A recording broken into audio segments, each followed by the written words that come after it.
On est parti pour le point actu hardware du jour. Aujourd'hui, mardi 15 juin. Outre la chaleur, bien sûr, on a eu hier les conférences Capcom et Razer lors de l'E3 qui n'étaient pas formidables.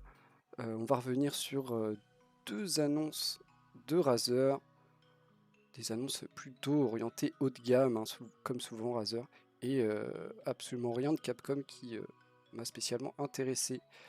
Ça n'engage que moi, bien sûr.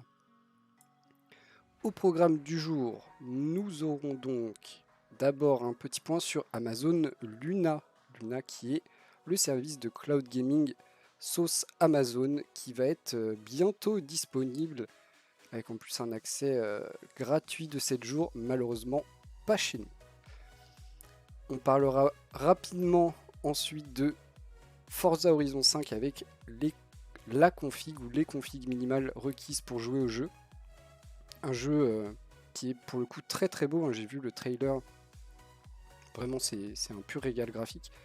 Et visiblement, pas besoin d'avoir une très grosse config, en tout cas au minimum, pour faire tourner le jeu, et ça fait plaisir. Ça tournera du coup sur pas mal de machines, et si vous avez quelque chose de puissant, vous pourrez avoir des graphismes qui vont avec la puissance de votre machine, et ça régale. On abordera ensuite une des annonces de Razer lors de sa conférence avec le Razer Blade 14 et le passage au processeur AMD mobile pour ce modèle. Ce modèle plutôt très réputé, hein, de la part de Razer. On est quand même sur le Razer Blade format petit mais puissant. Incroyable, on détaillera ça un peu plus. Le prix est quant à lui plutôt élevé. Après Razer, on passera sur la mémoire avec des avancées dans la mémoire, surtout du côté de Western Digital. Mais c'est encore un peu tôt, hein. Clairement, on est sur le début d'une nouvelle technologie. Donc on peut attendre quelques années avant que ça arrive réellement dans nos matériels. Mais en tout cas, on progresse et ça, c'est intéressant de suivre. On aura un petit passage par l'ordinateur quantique. On a IBM qui a, pour la première fois, livré et allumé un ordinateur quantique hors de son laboratoire de recherche situé aux États-Unis. On est ici en Europe en plus. Donc le tout début de l'ordinateur quantique pour tout le monde. Alors pas vraiment pour tout le monde, hein. On est clairement encore dans un usage très scientifique et de pointe, mais c'est le début de la démocratisation, hein, forcément. Là où jusque maintenant c'était quand même réservé à des laboratoires où des gens les mettent au point plus que les commercialisent. C'est plutôt intéressant. On passera ensuite sur un petit objet assez marrant pour les fans de water cooling custom, peut-être une solution à plein de vos problèmes, et j'ai trouvé ça astucieux. Une petite alliance dans le stockage entre Seagate et Showa Denko. Alors vous connaissez probablement Seagate, mais peut-être pas Showa Denko. Moi je connaissais pas non plus, mais c'est pas n'importe qui. C'est des boss dans les disques durs, mais vraiment des boss. Donc potentiellement une très bonne nouvelle, hein, pour Seagate et le futur de Seagate et les prochaines technologies de disques durs. On aura aussi un petit boîtier format mini TX. Un boîtier ultra design, ultra stylé, je trouve, en apparence. Après, dans sa conception, il y a peut-être des défauts. Il y a peut-être des défauts au niveau du refroidissement, tout ça, on peut se poser des questions. On aura un clavier mécanique aussi, en promo. C'est pas le plus haut de gamme, mais pour le coup, on est sur un clavier accessible, clavier mécanique accessible et de bonne facture, donc c'est plutôt intéressant. Après, on aura la deuxième grosse annonce de Razer lors de sa conférence avec un écran le Raptor 27 et une certification THX. On ne sait pas trop à quoi ça correspond, mais visiblement c'est un truc de ouf. Ça a répondu à plein de tests, donc en gros c'est une certification qui dit que c'est un très bon écran. Let's go. En termes de prix, on est sur du très haut de gamme en termes d'écran, surtout pour du 27 pouces. Et on finira avec les cartes graphiques. Les cartes graphiques, on aura une petite news qui compare la RX 6600M d'AMD, donc la dernière carte mobile d'AMD présentée à la concurrence. Donc on compare ça à la 3050 Ti de Nvidia et la 3060 mobile. Donc, voilà, vraiment la concurrence. Petit point, visiblement, certains sont pas contents et il y a des raisons sur les RTX 30 LHR, donc les nouvelles versions qui sont limitées qui sont bridées pour le minage. Et effectivement, on est assez loin des promesses de Nvidia, hein, malheureusement, et ça n'a pas solutionné grand chose. Et en plus, eh ben, ils se font bien plaisir sur les prix des cartes, qu'elles soient LHR ou non. Donc, on peut un petit peu râler, effectivement. Je comprends les raisons et je compatis. Et on finira bien sûr avec les stocks, ce qu'on peut trouver de disponible entre 18 et 19 heures en fin de journée, ce qu'on peut vraiment acheter et ce qui reste vraiment en stock. Et vous verrez que bah, ça va vite. Allez, on commence tout de suite avec Amazon Luna, le service cloud gaming sauce Amazon, qui du coup veut s'inscrire un peu dans la même idée que Stadia, donc avec des catalogues disponibles pour jouer du coup à un jeu à distance. En théorie sur n'importe quel support. Alors on sait que voilà, tout le monde n'est pas très ouvert à ça. Du coup, quand le constructeur n'est pas trop d'accord, vous devez passer par le navigateur internet, notamment chez les appareils de la pomme sur iPhone, ou voilà, c'est l'App Store, c'est toujours problématique. Du coup, vous pouvez tout de même accéder au service via le navigateur, comme pour d'autres services de cloud gaming. Deuxième point intéressant, c'est que du coup, Luna, il s'inscrit quand même dans la galaxie de services Amazon. Et là, on nous explique qu'il y a une offre d'essai pour les clients Amazon Prime de 7 jours gratuits pour tester le service, ce qui est plutôt intéressant. Petit point négatif, c'est que c'est seulement aux États-Unis. Et ça, du coup, bah, ça rend la chose moins intéressante, hein, forcément. Pendant que je dégouline, quelle horreur. Du coup, est-ce que ça marchera? On ne sait pas. Ça dépendra vachement de la capacité d'Amazon d'ajouter des titres à son catalogue. Et ça dépendra aussi du prix, forcément. D'autres ont essayé, hein, et certains ont eu du mal. Pourtant, pas forcément des petits noms, hein. On pense à Stadia, forcément, qui n'arrive pas à trouver son public. Normalement, le cloud gaming, c'est l'avenir. Normalement. Est-ce que le monde est prêt à l'avenir? Peut-être pas encore. Pendant qu'il fait au moins 50 000 degrés ici, j'en profite pour m'éponger, histoire de pas dégouliner. Mais c'est une horreur, la température. Donc bon, Amazon Luna, on verra, hein, quand ça débarquera en Europe et que ce sera plus réservé aux États-Unis. Au moins, ils vont faire un peu les bêta-testeurs du service et on aura des retours dans les jours à venir, du coup. Disponible à compter du 21 juin pour les abonnés Amazon Prime, seulement aux États-Unis dans un premier temps. On verra quand ils étendront le service. On n'en est pas encore là. On passe à Forza Horizon 5. Vous avez probablement vu le trailer du jeu montré lors de la conférence Xbox Bethesda de l'E3 de cette année. Un jeu qui, en tout cas dans son trailer et dans les images qu'on a vues, est très très beau et peut être très très beau. Et du coup, je suis agréablement surpris de voir qu'il tourne aussi sur des petites configs, avec ici des processeurs relativement légers, hein. Ici, on est sur du 2 cœurs à 3,7 GHz ou du 4 cœurs à 2,67, donc soit un 2 cœurs véloce, soit un 4 cœurs un peu moins véloce. 8 Go de RAM, ce qui est classique. Une carte graphique qui est d'un temps passé. Bon, même si actuellement les cartes graphiques c'est compliqué, celles-là sont quand même d'un temps passé. Donc il y a moyen que si vous avez une carte graphique dédiée au gaming, ça passe. Sauf si c'est plus ancien que ça. Dans ces cas-là, Il va falloir penser à changer de carte graphique, hein. Je suis désolé de vous apprendre ça, mais ça commence à être un peu vieillot ce genre de carte graphique. Et par contre, il faut 80 Go d'espace disponible. Ça, c'est un jeu lourd, mais voilà, c'est pas non plus ultra choquant, sachant qu'on a un espèce de monde ouvert, tout ça. 80 Go, d'autres font pire pour des jeux qui sont pas forcément plus riches, donc je trouve ça plutôt ok en termes de poids. Et encore une fois, petite config pour lancer le jeu et le faire tourner dans des paramètres graphiques minimales, hein, attention. Pour une bonne condition, une bonne expérience de jeu, il faudra un peu plus, hein, tout de même.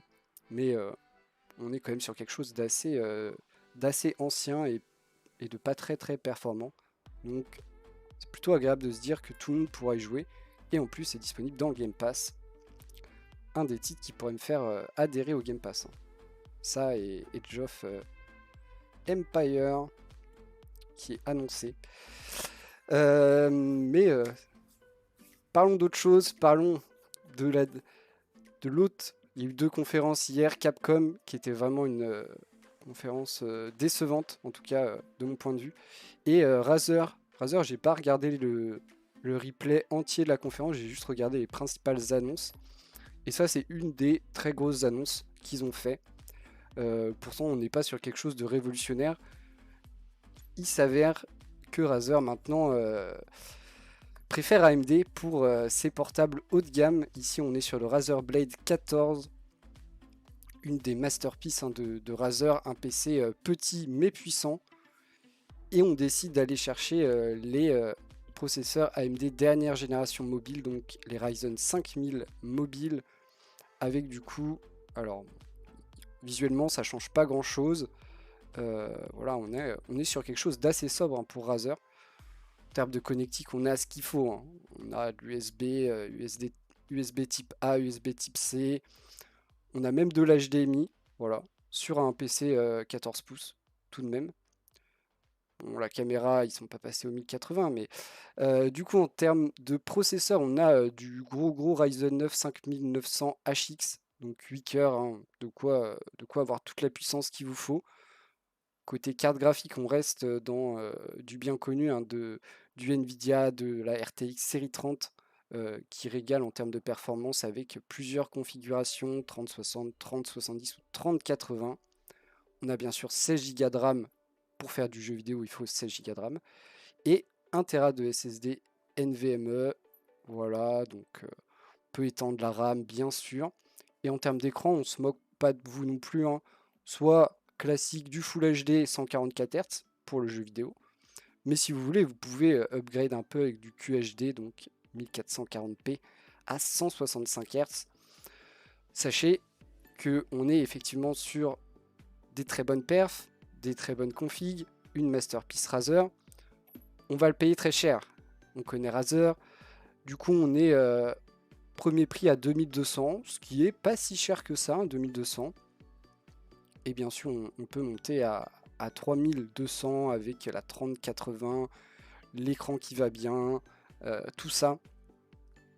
Donc voilà, en vrai, la vraie grosse info, c'est que Razer décide, pour son haut de gamme et son très haut de gamme, de passer chez AMD et de garder AMD comme solution, plutôt que de prendre les processeurs Intel. Donc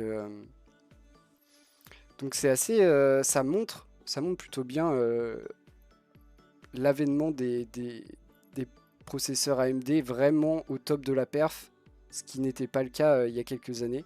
Et maintenant, ils sont vraiment devenus une référence en termes de performance. Et il va falloir, pour Intel, montrer ce qu'ils ont appris et ce sur quoi ils ont progressé, et montrer aussi des processeurs très performants, ce qui n'a pas été le cas sur les dernières générations, même si les processeurs mobiles en 10 nanomètres étaient mieux que les processeurs de bureau en 14. On n'est pas encore visiblement au point en termes de performance par rapport à la concurrence. Et il y a quelques années, c'était l'inverse. Donc assez marrant. Continuer avec le futur de la mémoire. Alors, on va rentrer dans les trucs un peu compliqués avec tous ces noms de mémoire. La mémoire SLC, MLC, TLC, QLC et PLC. Ça donne pas envie de lire l'article, ça je suis bien d'accord, mais je l'ai quand même lu, et en fait il y a des trucs intéressants.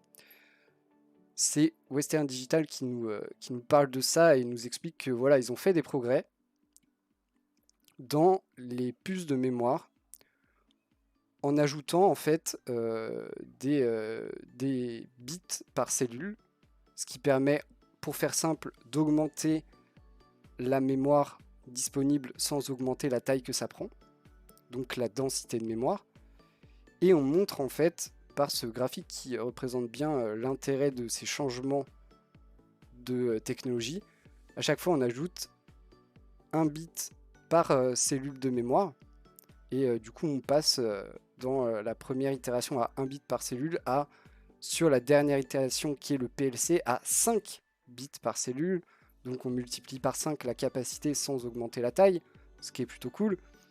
Vous imaginez bien que c'est pas non plus si simple que ça. Une fois qu'on a augmenté le nombre de bits par cellule, il faut aussi trouver un moyen de faire tout fonctionner ensemble et d'adapter les organes qui contrôlent toutes ces cellules de mémoire.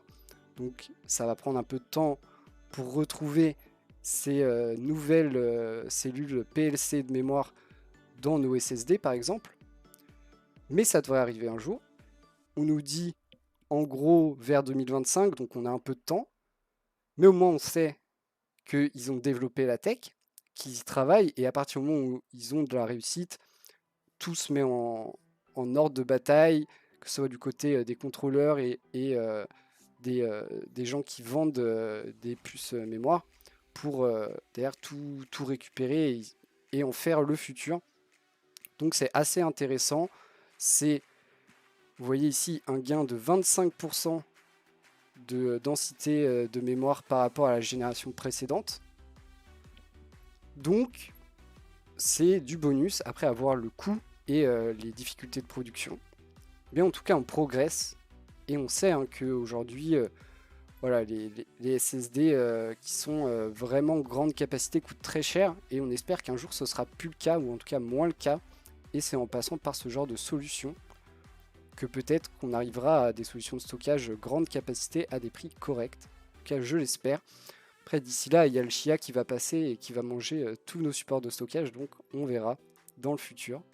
Mais c'est intéressant de voir qu'on travaille, en plus de trouver des nouvelles solutions qui n'ont rien à voir, on peaufine les solutions existantes, ici en ajoutant des bits par cellule de mémoire. Yo Kid Cash, j'espère que tu vas bien, j'espère que tu as moins chaud que moi. Donc Western Digital qui visiblement est en avance sur l'avenir.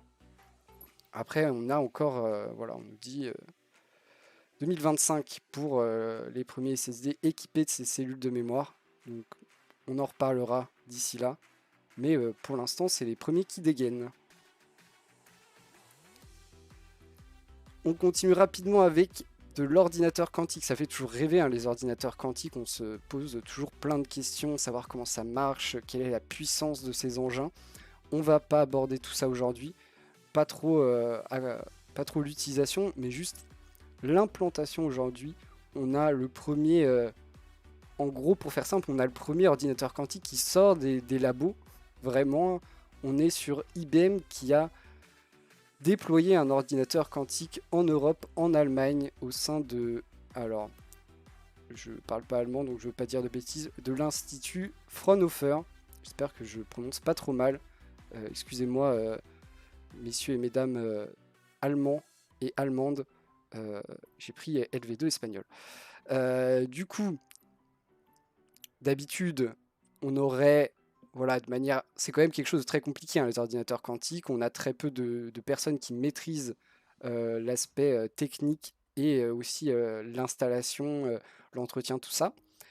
Donc, en temps normal, on aurait envoyé des gens plus le matériel directement des laboratoires IBM aux États-Unis vers l'Allemagne et l'Institut Fraunhofer pour avoir le déploiement et l'installation de l'ordinateur quantique. Crise sanitaire arrive et complique tout, donc plus de possibilité pour les employés IBM d'aller en Allemagne pour installer l'ordinateur quantique. Du coup, ils ont dû développer des méthodes. Ils comparent leurs méthodes développées à celles de la NASA, où on apprend à des gens qui se trouvent très très loin à faire des actions comme ça, juste en leur donnant des instructions. Ils ont trouvé un moyen visiblement de faire ça, et du coup des gens de l'Institut Fraunhofer ont installé le matériel pour mettre en place l'ordinateur quantique.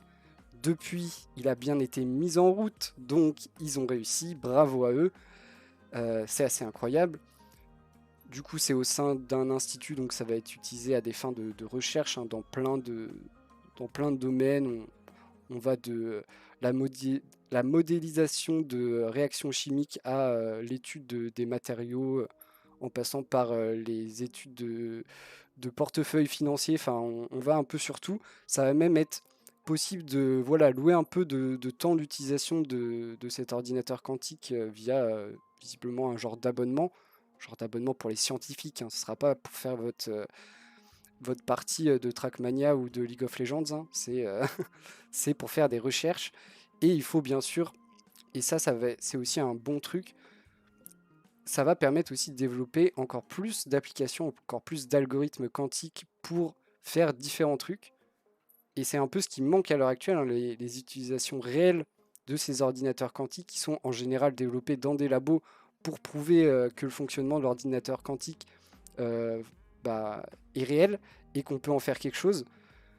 Là, on est vraiment sur l'installation pour la mise à disposition de, de chercheurs. Donc c'est intéressant, c'est une première, et ça fait plaisir que ça soit en Europe, même si du coup c'est pas la France, c'est quand même l'Europe, c'est cool. Espérons que ça soit le début de la démocratisation de ces ordinateurs quantiques, même si en vrai c'est le début, mais ça va s'échelonner sur plusieurs années, hein, faut pas se mentir là-dessus.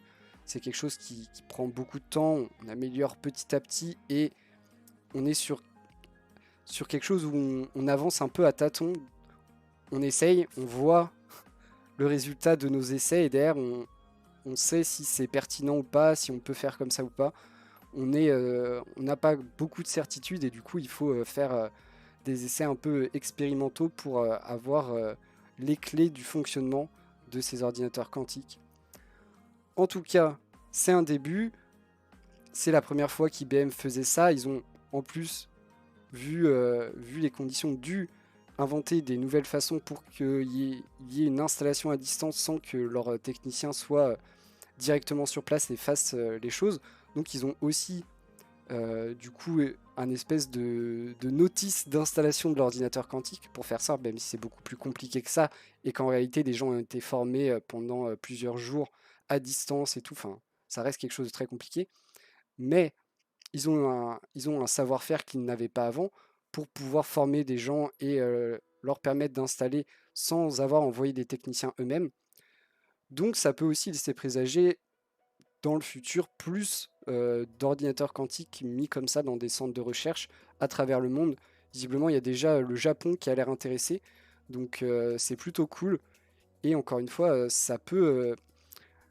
le but premier et de base de l'ordinateur quantique, avant de penser à craquer tous les mots de passe, c'est quand même de pouvoir faire des simulations de modélisation qui sont impossibles, pas vraiment impossibles, mais juste trop longues à l'heure actuelle avec les moyens qu'on a, et du coup de permettre de modéliser par exemple des réactions chimiques pour du coup derrière faire des process industriels qui pourraient nous permettre de gagner de l'argent, de l'énergie, tout ça. Donc il y a des vrais intérêts pour tout le monde. Après, tout le monde n'y aura pas accès, ça c'est sûr. Après l'ordinateur quantique, quelque chose qui n'a rien à voir mais qui m'a fait bien marrer, du coup je voulais vous en parler. Quelque chose que je n'utilise pas bien sûr, vu que je n'ai pas de water cooling custom.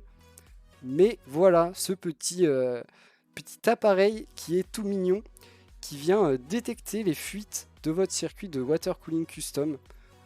Et je trouve que c'est un mélange entre l'ingéniosité pure et le truc qui peut avoir pas vraiment de sens. Après, j'avoue que j'utilise pas de water cooling custom, donc je me rends pas compte des problèmes potentiels de fuite. il est là pour ça. Il peut détecter voilà, une différence de pression très très infime pour détecter instantanément une fuite. Et du coup, voilà, plus jamais de fuite dans votre circuit. J'avoue que je me rends pas compte à quel point, n'ayant jamais eu l'occasion de le faire, mais je me rends pas compte à quel point on peut avoir. Enfin, c'est compliqué d'éviter les fuites dans un circuit de water cooling custom, mais je trouve ça plutôt mignon. Il peut en plus, et ça c'est malin, il peut s'installer sur certains réservoirs directement. Et du coup, bah voilà, vous le mettez en capuchon du réservoir et il détecte là, dès qu'il y a une différence de pression, ce qui indique normalement une fuite dans votre circuit. Et il peut aussi être mis sur un tube directement pour s'il n'est pas adapté à votre réservoir. Ça coûte quand même une blinde, hein. On est sur 119 euros sans support et 140 avec les supports 120 ou 140 mm. C'est très cher, mais comme à peu près tout pour les circuits de water cooling custom. Mais je trouve ça marrant. C'est tout bête, hein. En vrai c'est vraiment tout bête, mais ça doit sauver la vie de certains adeptes du water cooling custom. Et je comprends bien, hein, c'est stylé. Ça a l'air juste galère à entretenir et à mettre en place, mais c'est stylé. On continue avec du disque dur et une alliance avec deux géants. Un que beaucoup de gens connaissent, surtout dans les supports de stockage. On parle de Seagate, mais aussi de Showa Denko. Showa Denko que je ne connais pas. Showa Denko qui est réduit en SDK. Ça me va très bien SDK, parce que je trouve que je prononce pas bien Showa Denko et du coup je m'en excuse. Seagate, on n'a pas besoin de les replacer, hein, un grand nom du disque dur et aussi SSD, quelqu'un qui a beaucoup de parts de marché, que ça soit pour le milieu professionnel comme pour la vente en détail. Donc voilà. Et Showa Denko, je suis allé me renseigner parce que je ne connaissais pas, et c'est juste des archicracks, c'est les gens qui vendent les plateaux qu'il y a dans les disques durs à peu près tout le monde en fait. Voilà, hein, donc pas n'importe qui, hein. Ils vendent pas les disques durs directement, mais ils vendent les plateaux à tous les gens qui fabriquent des disques durs. Donc un peu des boss, et ils sont leaders dans leur domaine, donc encore plus des boss. Voilà. On est bien sûr, et comme ça s'entend, on est sur une marque japonaise, enfin je crois. Là peut-être que je suis en train de dire des conneries, mais on va dire que c'est japonais. Et du coup, ils s'associent pour le futur des disques durs, les fameux disques durs Hammer pour Hit Assisted Magnetic Record. Donc c'est la dernière technologie mise en place par Seagate pour aller chercher des densités toujours plus hautes et du coup des disques durs avec des capacités de stockage toujours plus impressionnantes. On avait vu par exemple voilà, ce modèle qui est bien sûr un modèle entreprise plus pour les professionnels, et il fait 16 Tera de stockage. On parle de un seul disque 3,5 pouces qui fait 16 Tera, donc plutôt sympa.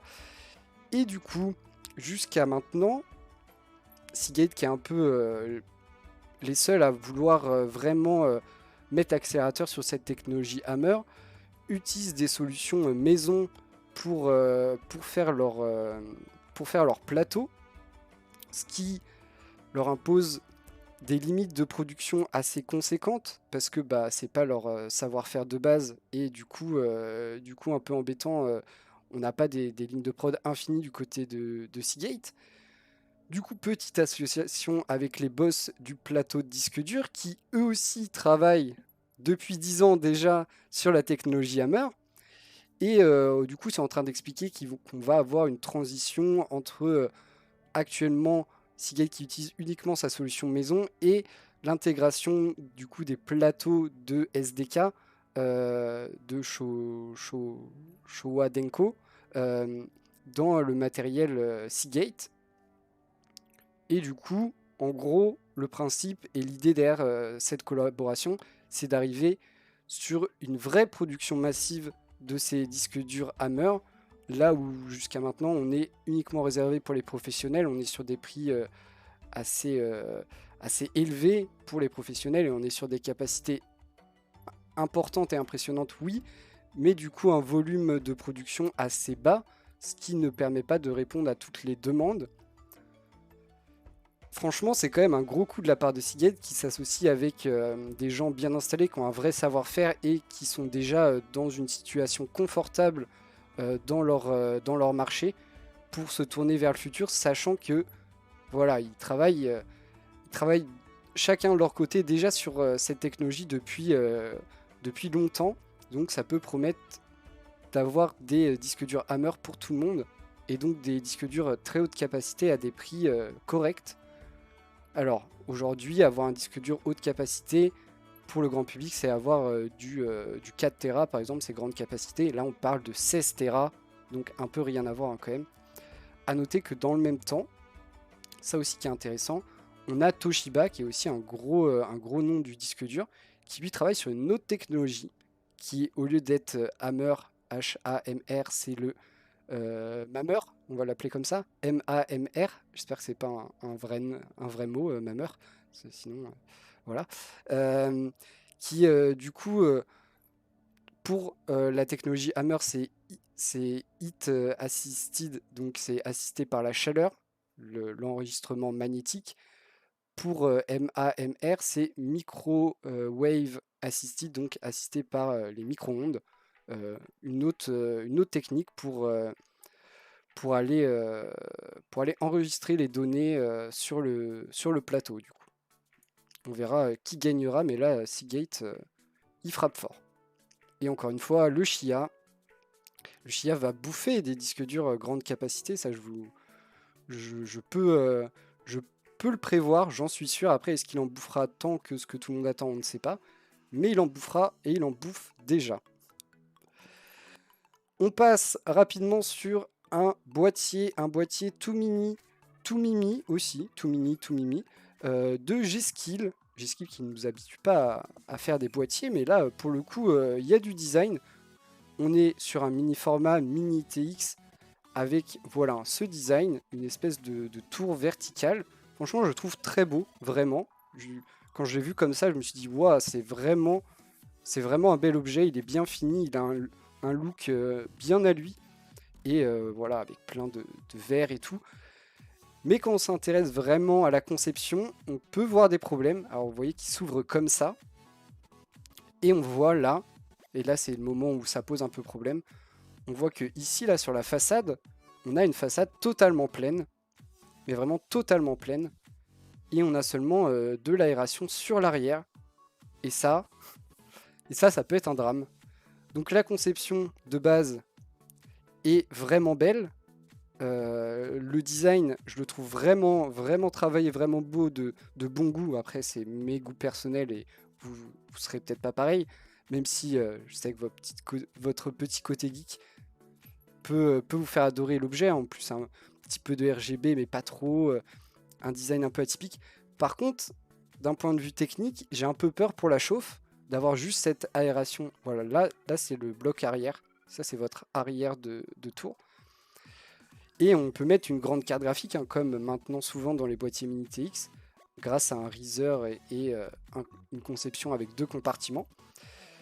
Mais un peu peur si on met voilà, si on commence à mettre une config un peu vénère, un peu puissante et une vraie carte graphique qui chauffe bien, et bah je sais pas. Avoir cette unique grosse ventilation, ça peut avoir des effets pervers. Donc à mon avis, il faut quand même attendre les premiers tests et les premiers gens qui font les tests de température et de bruit sur ce boîtier. C'est dommage hein, parce que vraiment d'un point de vue design, j'aime beaucoup. Peut-être qu'il aurait fallu, après c'est peut-être un peu moins beau, mais avoir un genre de façade mesh pour optimiser les flux d'air et être sûr que voilà, ça se transforme pas en grille-pain. Vraiment, je sais pas. Ça a dû être étudié, hein, mais petit doute tout de même. Sinon, c'est très beau, c'est très compatible pour un boîtier mini TX, même si c'est vraiment la mode en ce moment d'avoir des boîtiers mini TX avec la possibilité de mettre une vraie carte graphique et Là, on peut aller jusqu'à un water cooling de 280, je crois. Attendez, je veux pas dire de bêtises. Je sais que c'est quelque part. Là, ici, on l'a. On a un water cooling ici qui fait... J'ai oublié, mais je crois que c'est 280 tout à fait. Donc, beaucoup de compatibilité. Malheureusement, pas sûr, hein, pour les températures et les flux d'air. Faut tester. Faut attendre de voir quelqu'un faire les tests de température et de bruit. Et on pourra savoir. Mais avoir une seule paroi d'aération, ça peut, ça peut sembler un peu juste. Surtout que voilà, encore dans un PC portable, on peut se dire on a des contraintes. Là où une tour, normalement, on n'a pas vraiment de contraintes. On peut mettre de l'aération un peu où on veut. Ça passe plutôt bien. Petite promo du jour, ce clavier mécanique de la marque HyperX. Le modèle, c'est le Alloy FPS RGB noir qui est en promo à 70 €. Ce qui est, bon là ils mettent 110 €, en général il est plus aux alentours de 100 €, ça fait 30% de réduc, ce qui est pas dégueu, hein, 30%, c'est plutôt pas mal, sur un clavier qui est qualitatif, bien fini. On n'est pas dans l'ultra haut de gamme, hein, sinon vous ne le paierez pas ce prix-là. On a des claviers mécaniques qui montent largement au-dessus des 200 €, voire plus, sans parler des trucs un peu de niche et custom.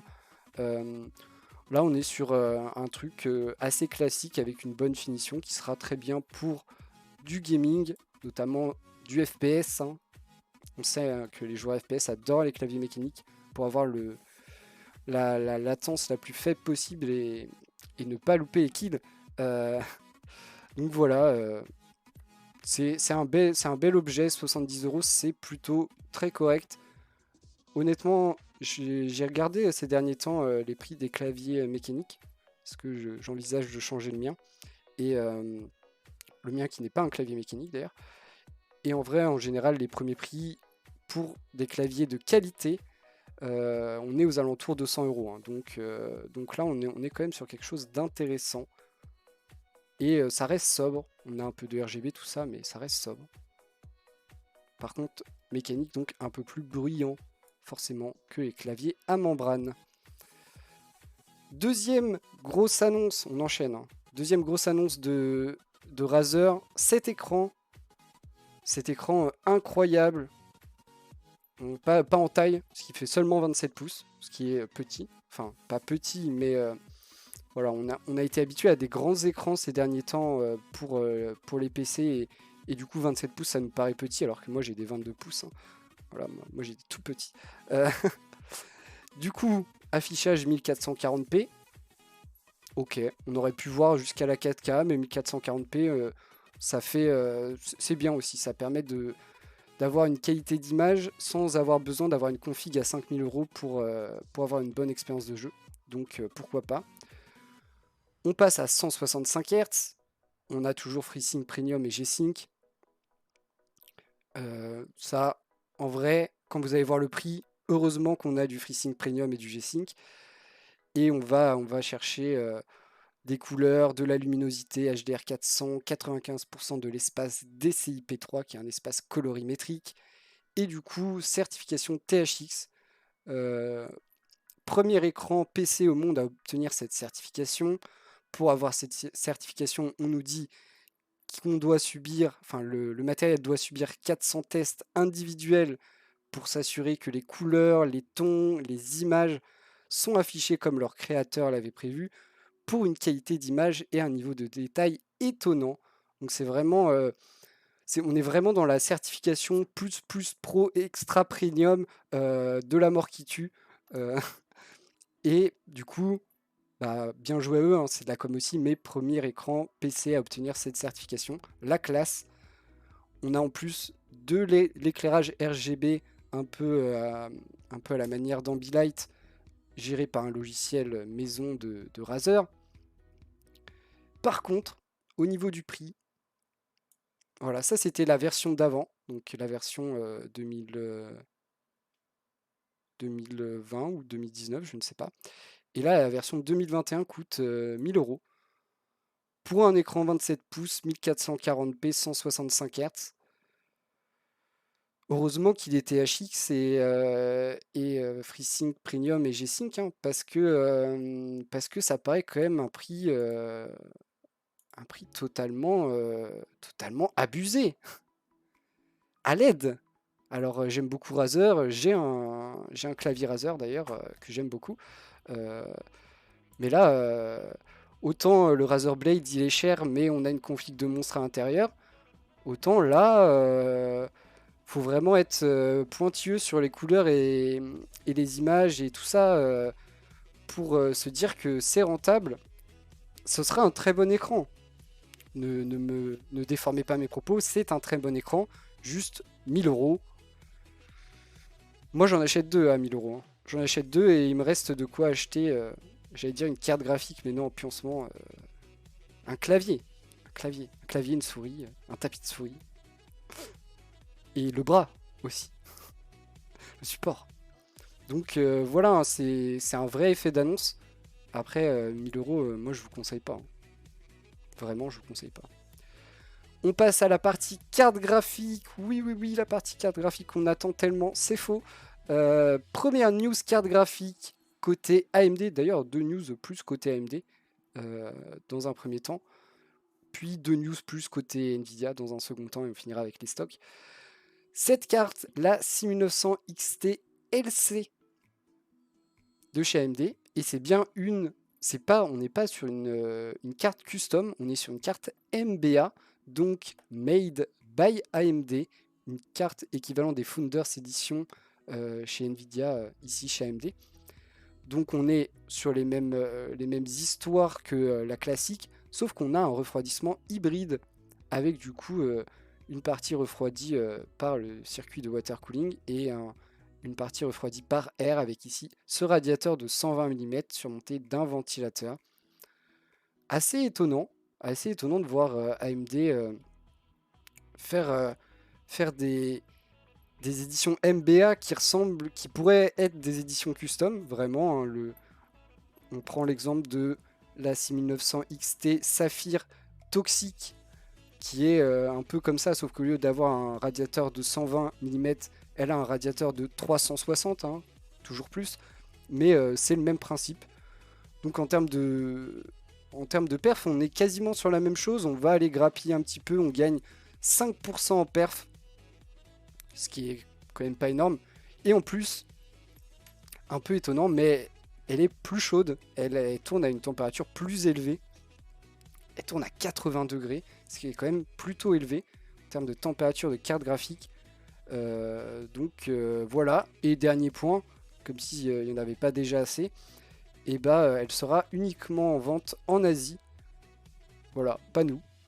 Pourquoi je sais pas. Parce que AMD nous aime pas visiblement. Moi j'aurais bien aimé de l'avoir. Alors j'ai pas les moyens de la payer, j'imagine, même si on n'a pas le prix. Mais j'aurais bien aimé l'avoir. Euh, Visiblement AMD ne considère pas l'Europe sur ce modèle.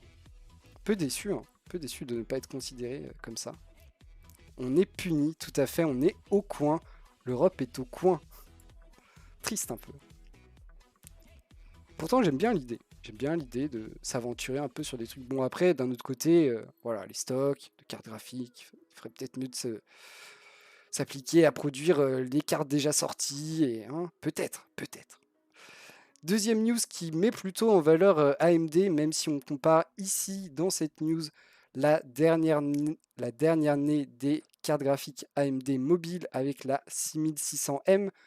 On compare à la concurrence la 3050 Ti et la 3060 mobile. Petit point qui m'a fait rire, et je ne sais pas trop pourquoi ça m'a fait rire, mais c'est marrant que pour la 3060, on précise qu'elle est mobile et pas pour la 3050 Ti. Sûrement parce que la 3050 Ti n'est toujours pas sortie en modèle de bureau. Donc voilà, toujours un peu déçu là-dessus. Du coup, qu'est-ce qu'on peut regarder? On peut regarder la consommation. Elle se trouve entre les deux au niveau de la consommation. Voilà, là-dessus, pas grand-chose.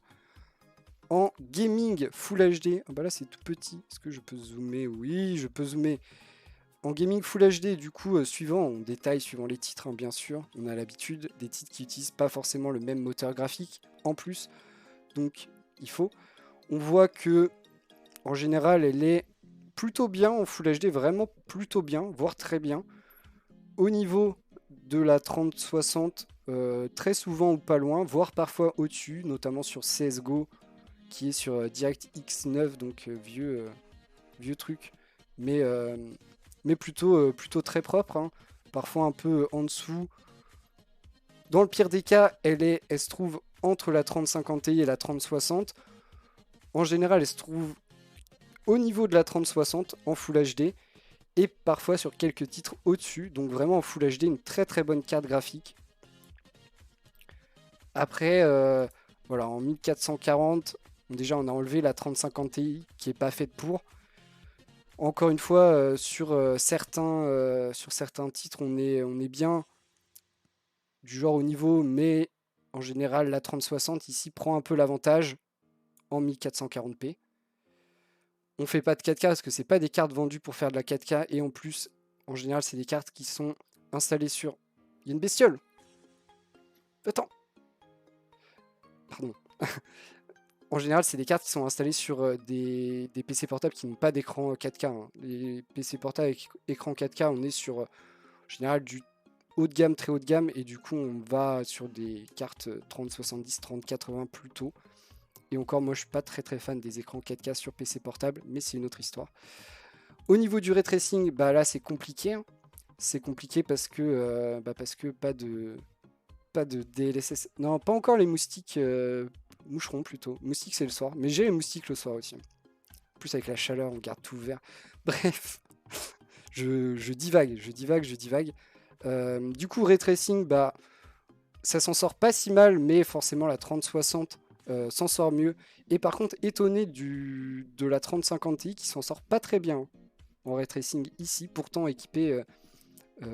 Après, peut-être qu'ils mettent pas le DLSS, peut-être c'est ça aussi. Parce que du coup, les cartes Nvidia sont équipées du DLSS. Au niveau du minage, c'est nul. Voilà. Que vous dire de plus. Regardez, même la génération, je sais pas pourquoi ils nous mettent ça, mais la RX 5600M, qui est la génération précédente, est meilleure en minage que cette génération. Étonnant. Et les GPU benchmark, alors là, elle s'en sort plutôt très bien sur les GPU benchmark. Vous voyez ici, Firestrike, on est au top. Firestrike extrême aussi, Firestrike ultra toujours. Et sur les autres, un peu moins. Ça reste des très bonnes cartes, visiblement, surtout pour du Full HD. Ça va être peut-être un peu, commencer à être un peu juste pour du 1440, mais en Full HD, ça vous régalera quasiment peu importe les jeux. Et du coup, c'est ce qu'on lui demande, hein. En fait, ce sera des cartes qui seront mises dans des PC portables, gaming, avec écran Full HD, pourquoi pas 144 Hz, mais rarement plus. On passe côté Nvidia et petit coup de gueule, hein, et je comprends parce que je le passe souvent.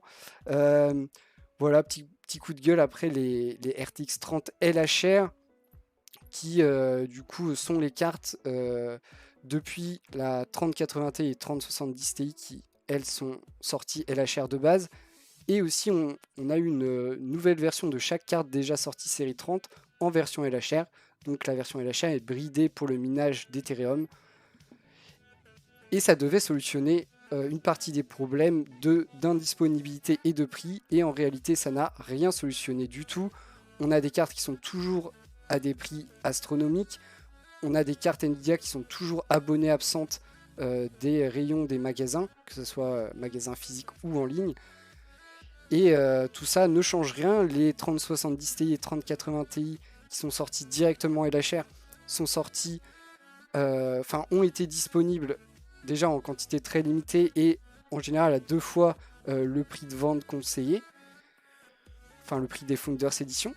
Donc pas de changement, ça continue de lâcher du LHR et d'ailleurs on n'en voit pas tant que ça des LHR, donc on a même l'impression qu'on nous dit que ça s'est produit depuis déjà longtemps, mais on a l'impression que ça n'arrive pas jusqu'en Europe. Alors est-ce qu'on est encore une fois puni? Est-ce qu'on est au coin et du coup on n'a pas le droit à ces cartes?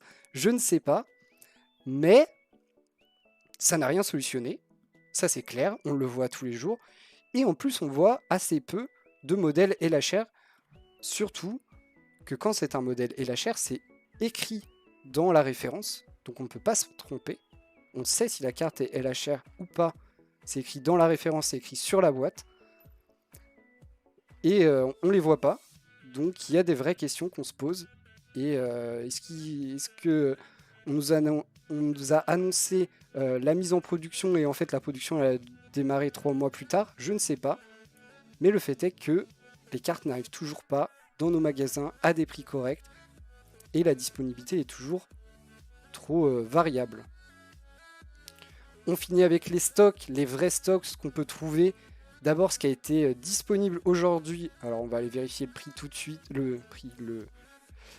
L'heure. Ici, on est sur un article qui a été rédigé à 8h55, quasiment 9h du matin. Et on avait de disponibles à ce moment-là des cartes Nvidia incroyables, des 3070, 3070 Ti, 3080 Ti, beaucoup de 3080 Ti, avec des prix de un peu moins de 1000 € pour les 3070, un peu moins de 1100 € pour la 3070 Ti et de 1839 à 2389 pour les 3080 Ti. Incroyable, hein. Déjà cet écart de 500 €, plus de 500 € entre deux modèles de la même référence, c'est assez fou. Et ce soir, il n'y aura plus beaucoup de cartes Nvidia, hein, comme vous avez l'habitude. On a une 1660 classique à 500 €, ça fait très mal. La 1660 Super à 560, encore plus mal. Des 6700 XT qui ont un peu baissé, ça fait un peu moins mal. On était plutôt aux alentours des 950 € sur les premiers prix des 6700 XT. Là, on a un premier modèle MSI en petit format à 860. Ensuite, un modèle Power Color en un peu plus grand format, je crois, à 900. C'est toujours très cher, bien sûr. Le modèle Asus à 930. Et les modèles, ceux-là, ils partiront pas à ce prix-là. Il faut arrêter de se faire du mal. Les deux cartes ASRock qu'on voit en stock depuis maintenant plusieurs semaines, à 1180 et 1240, c'est trop cher. C'est trop cher. Vraiment, c'est trop cher. Oh, petite nouvelle aussi, la Saphir Nitro Plus 6900 XT qu'on avait déjà vu, qui avait déjà été disponible, qui était à un prix plus élevé. Ça, c'est un bon signe aussi. On la voit revenir à un prix plus bas.